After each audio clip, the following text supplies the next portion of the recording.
नमस्कार, स्वागत है आपका। दिल्ली के पूर्व मुख्यमंत्री और आम आदमी पार्टी के राष्ट्रीय संयोजक अरविंद केजरीवाल ने आरएसएस प्रमुख मोहन भागवत को चिट्ठी लिखकर 5 सवाल पूछे हैं। उनका कहना है कि जिस कानून के तहत लाल कृष्ण आडवाणी को 75 पार पर रिटायर किया गया, क्या वो पीएम मोदी पर लागू नहीं होगा। उन्होंने कहा कि नरेंद्र मोदी ने जून 2023 में एक नेता पर 70,000 के घोटाले का आरोप लगाया और कुछ दिन बाद उस नेता के साथ सरकार बना ली। यह सब देखकर आपको कष्ट नहीं होता। अरविंद केजरीवाल ने कहा है कि मैं आशा करता हूं कि आप स्वस्थ होंगे। मैं यह पत्र एक राजनीतिक पार्टी के नेता की हैसियत से नहीं लिख रहा हूं, बल्कि इस देश के एक सामान्य नागरिक के तौर पर लिख रहा हूं। आज देश के हालात को लेकर मैं बहुत चिंतित हूं। जिस दिशा में बीजेपी की केंद्र सरकार देश और देश की राजनीति को ले जा रही है, ये पूरे देश के लिए हानिकारक है। पूर्व सीएम ने कहा कि अगर यही चलता रहा तो हमारा लोकतंत्र खत्म हो जाएगा, हमारा देश खत्म हो जाएगा। पार्टियां तो आती जाती रहेंगी, चुनाव आते जाते रहेंगे, नेता आते जाते रहेंगे, लेकिन भारत देश हमेशा रहेगा। इस देश का तिरंगा आसमान में गर्व से हमेशा लहराए, ये सुनिश्चित करना हमारी सबकी जिम्मेदारी है। इसी संबंध में जनता के मन में कुछ सवाल हैं जो मैं आपके समक्ष रख रहा हूँ। मेरी मंशा सिर्फ भारतीय लोकतंत्र को बचाने और मजबूत करने की है।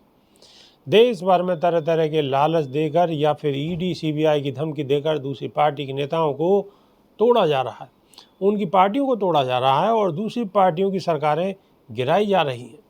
क्या इस तरह से चुनी हुई सरकारें गिराना देश और देश के लोकतंत्र के लिए सही है? किसी भी तरह बेईमानी करके सत्ता हासिल करना, क्या आपको या आरएसएस को यह मंजूर है? देश के कुछ नेताओं को खुद प्रधानमंत्री और अमित शाह ने सार्वजनिक मंच से भ्रष्टाचारी कहा और उसके कुछ दिन बाद ही उन्हें भारतीय जनता पार्टी में शामिल करना, क्या ये सही है? जैसे 28 जून 2023 को मोदी ने एक सार्वजनिक भाषण में एक पार्टी और उनके एक नेता पर 70,000 करोड़ के घोटाले का आरोप लगाया। उसके कुछ दिन बाद ही उस पार्टी को तोड़कर उसी नेता के साथ सरकार बना ली और उसी नेता को, जिसे कल तक भ्रष्ट कहते थे, उसे उप मुख्यमंत्री बना दिया।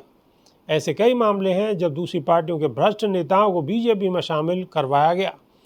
क्या आपने या आरएसएस कार्यकर्ताओं ने ऐसी बीजेपी की कल्पना की थी? क्या ये सब देखकर आपको कष्ट नहीं होता? बीजेपी वो पार्टी थी जो आरएसएस की कोख से पैदा हुई। ये आरएसएस की जिम्मेदारी है कि यदि बीजेपी पथ भ्रमित हो तो उसे सही रास्ते पर लाएं।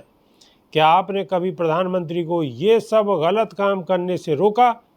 जेपी नड्डा ने लोकसभा चुनाव के दौरान कहा कि बीजेपी को अब आरएसएस की ज़रूरत नहीं है।